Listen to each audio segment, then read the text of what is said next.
Clinics, the RPO Symposium presented by Modern Football. Modern Football is built for one job on Friday night. Help your staff see the truth in real time so adjustments happen before halftime. Real-time tendencies, real-time results. If you wait until halftime to start adjusting, it's too late. Modern Football gives you accurate, true, real-time tendencies at the speed of the game. Check them out at modernfootball.com. Smart clinics are our answer to the typical clinic format. Most clinics give you a wide variety of speakers and topics. Smart clinics are the opposite. One topic taught with depth. Fewer voices, longer sessions, clear progression, and coaching details you can take back and install. Our keynote speaker featured Joe Moorhead with Sophisticated Simplicity, RPO Run Game. The ticket for the RPO Symposium is just $49 and includes this session plus 17 other sessions. The 15 on-demand sessions are available right now, plus 2 more live sessions still coming. What you're about to hear is just the first 17 minutes of Coach Moorhead's 2-hour session. Across the full talk, he covers more than 50 plays, then fields some excellent questions and shares even more insight into RPOs and coaching. So let's get into it and listen to Coach Joe Moorhead's first 17 minutes of his presentation called Sophisticated Simplicity.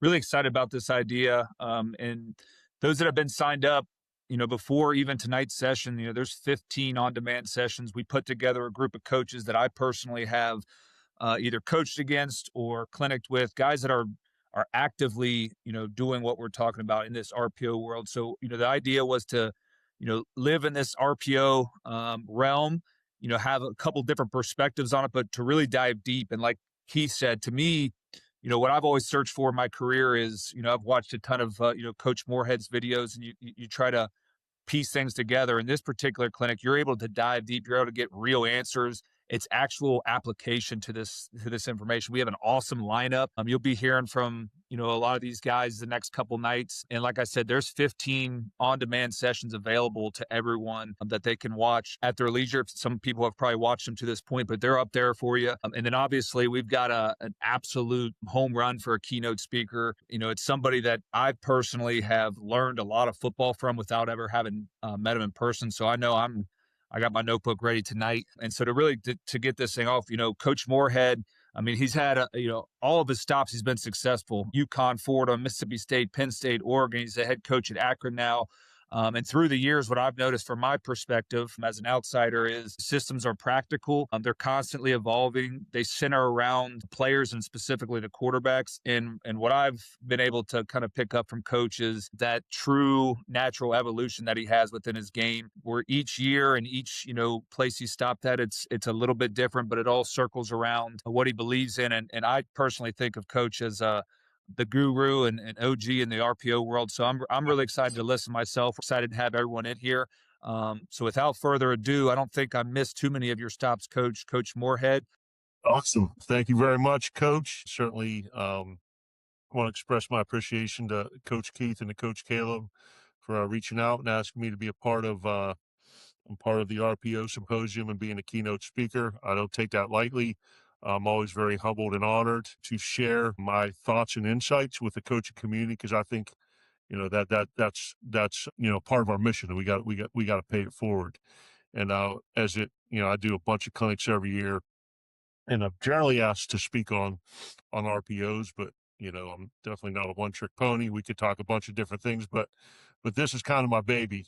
And, I know every kind of sector, philosophical branch of offensive football kind of has their followers, quote unquote. You got your air raid guys, you got your pro style guys, you got your single wing guys, you got your triple option guys. And, I'm proud to be, as Coach mentioned, hopefully at the forefront of this RPO movement, because, I believe in it strongly. And there's a million different ways to skin a cat, and there's a bunch of different ways to score points. But through the years, I've found, and what we'll see in this clinic, that the simplicity and the flexibility and the ability to present a bunch of different looks to the defense, but really keeping it relatively simple and finding a ways to be balanced and get the ball in the hands of your playmakers. I've found that the RPO system has been a big reason why we've had a bunch of offensive success over the years, and consequently, a bunch of team success. So To all the guys who know me, great to talk to you again. For the guys that don't, I am currently the head football coach at Akron. And then you can see all my stops there. 2 years at Oregon as the OC, 2 conference championship appearances there, 2 years at Mississippi State, 14-12, 7-9 in the SEC, 2 Egg Bowl wins, 2 highest rated recruiting classes in school history. And then out of a job, Penn State, conference championship there. And I'm not going to go through all of it. You guys could do that, and a bunch of success in a bunch of other places. So I've been very fortunate because of the coaches I've been around, and most importantly, the players, to be a part of 5 different conference championships at 5 different schools as a head coach or a coordinator, 9 bowl games, and really have a bunch of fun. And like I said, when you're fortunate to be around a bunch of great head coaches, like I've been in a bunch of different stops, and be the head coach or the coordinator for a bunch of really talented assistants, and see those guys grow and move on to significant roles, and kind of have a tree, and most importantly, play a role in players' lives relative to their development. Number 1 is human beings and people. Number 2 is student athletes.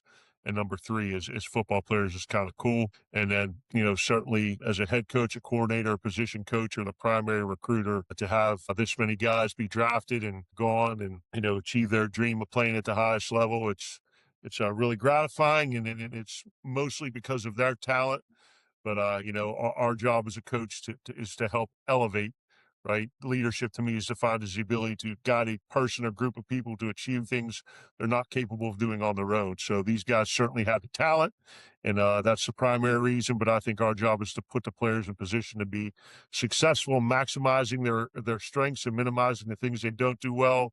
And always fun to watch those guys play on Sundays, and kind of just as gratifying to, keep in touch with the guys who maybe didn't get to that level, but have become good husbands, good fathers, good businessmen, good teachers, gone on to be coaches, and really because of the lessons that they learned playing in your program and being a part of your culture.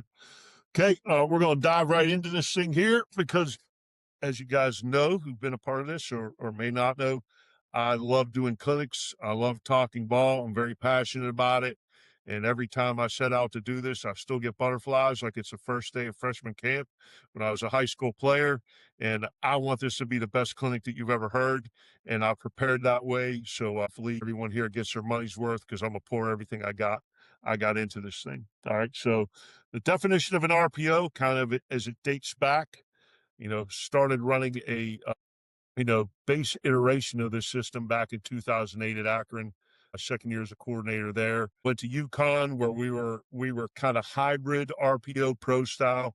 50% of the snaps we were in shotgun 11 personnel, and because of the players on our team, the other half was under center 12, 21, and really 13 personnel.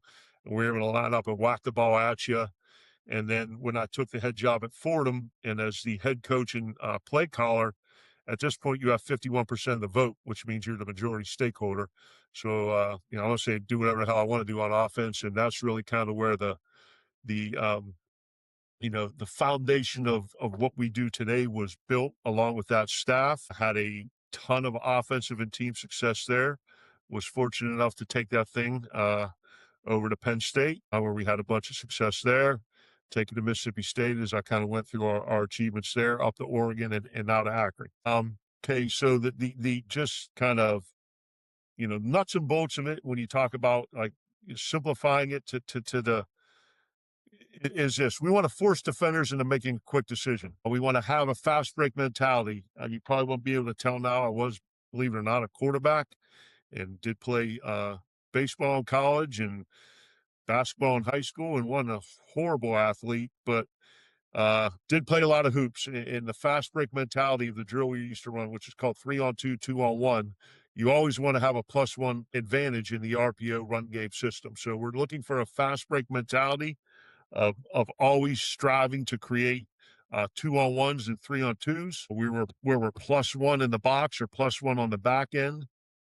As Coach Chip Kelly always likes to say, numbers, angles, and grass. We want to force the end man on the line of scrimmage, okay, if it is a first level RPO, to make a choice and decide between tackling the dive or the quarterback, kind of going back to triple option routes there. And then if it's a second or third level RPO, We want the inside backer, or the overhang, or the safety to make a decision between playing his run fit or playing his coverage responsibility. So if you were breaking it down to the nuts and bolts, we want to force a defender or multiple defenders into making a quick decision with a fast break mentality, creating a series of 3-on-2s or 2-on-1s, where a first level defender, right, is forced to choose between tackling the dive or the quarterback. And then the second level defender is forced to make a choice between playing his run fit or playing his coverage responsibility. A quick break to thank our presenting sponsor, Modern Football. Modern Football helps coaches track and tag the game in real time, then delivers the tendencies your staff needs while the game is still being played. Sideline reports keep the booth and sideline aligned, and the platform works on desktop, tablet, and mobile so the whole staff stays on the same page. If you want real-time tendencies and real-time results, check out modernfootball.com. Now, back to the clinic. Okay. From a quarterback decision-making process on about 99, 95+% of our RPOs, the first thing that we're going to assess is, do we have a free access throw? A lot of people call it a gift, and you never turn down a free gift. I used to say you never turn down a free gift except in recruiting. Now you don't have to say that anymore. Do whatever the hell you want to do. If there's free access or a gift, we're going to take it, just like it's revenue share or NIL. We're going to evaluate the issues, right? Is there a loaded box, or is there edge pressure, right? And then have a plan to attack that. Then we're going to identify our post-snap read, whomever that may be, first level RPO, second level RPO, or third level RPO. And then this is the question that the quarterback asks every single time we create a 2-on-1 or a 3-on-2 is, can the conflict defender make the tackle? And I like to add this term, at or near the line of scrimmage. If the conflict defender cannot tackle the ball carrier at or near the line of scrimmage, we're gonna hand the ball off. All right, and we want to gain the yardage because we're +1 in the box. Okay. If the conflict defender can make the tackle at or near the line of scrimmage, we are going to pull, and the quarterback's going to run. We're going to pull, the quarterback's going to run, and then there will be a second phase, or we're going to pull and we're going to throw, and that's if it's a second or third level RPO. So once again, check to see if there's free access. If someone's going to give you a free gift, we're going to take it. We're going to evaluate the issues. Is there a loaded box or is there edge pressure, and have a plan to attack that. We're going to identify our post-snap read or reads. And then once the ball is snapped, we're going to ask a very simple question or series of questions. Can the conflict defender or defenders make the tackle at or near the line of scrimmage? If they cannot, we're going to hand the ball off, because as I once heard someone say relative to defending triple option football, if you don't tackle the dive, it'll never get to the pitch. So ideally speaking, if we're on the first level RPO and they're going to hold and they're going to let us hand the ball off and we're going to get 4 or 5, we'll keep handing that thing off. Now, if they choose to tackle the dive, then we got to have a plan for that, right? We got to pull and run. We got to pull, run, and throw. Or if it's a 6-for-6 second or third level RPO, we're going to go ahead and pull and throw that ball. All right. And the last thing is this. We talk about sophisticated simplicity. I was an English major, went to Fordham, and that was probably above my pay grade from a academic difficulty standpoint. But I did pay attention to learn a little bit. And then this is what I believe. I believe in a system, all right, as opposed to a collection of plays, right? Because a system is defined, a system is teachable, a system progresses with the installation, and the system has answers that you're able to identify the problems and fix it, as opposed to a collection of plays where you're kind of just grab bagging and, well, this looks good, that looks good, let's install this week, coach. Well, let's install this week, let's install this week because we saw somebody else do it. You've never practiced it. I've never really been around a system like that, which has been terribly successful. But all that to say, the Occam's razor theory says this: the principle which states of 2 explanations accounting for all the necessary facts, the simpler one is likely to be correct. And I do believe that as simple as we can keep it, the better opportunity our kids have for successful. And as we had spring practice number 1 today, and I said, our job as an offensive staff relative to scheme is to put our players in position to be successful. From there, our coaches have to be able to teach it in a manner that the players will learn, teaching to the least learner in the room, not the best guy. From there, our players have to be able to learn it. All right. And once they're able to learn it, then it's three very simple things in practice.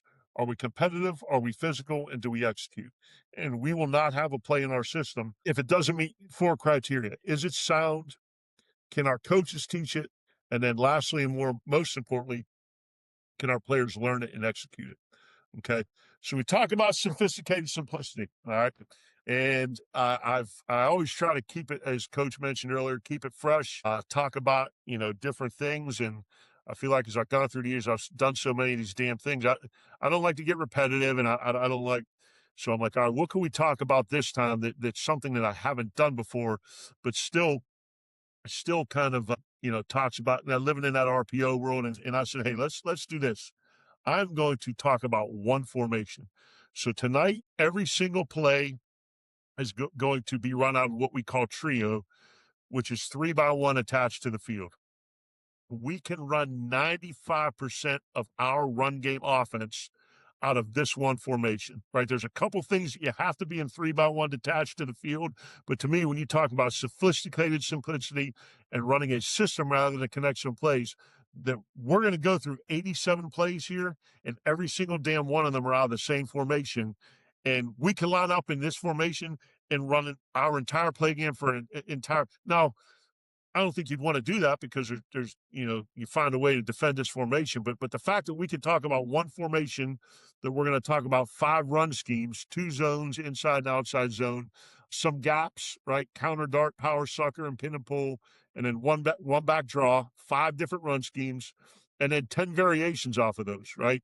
Our base concept for inside zone, our cut concept for inside zone, split flow and non-split flow, our fan outside zone concept, our graze concept, our wham concept, right? Our gap, our power sucker, and then our draw.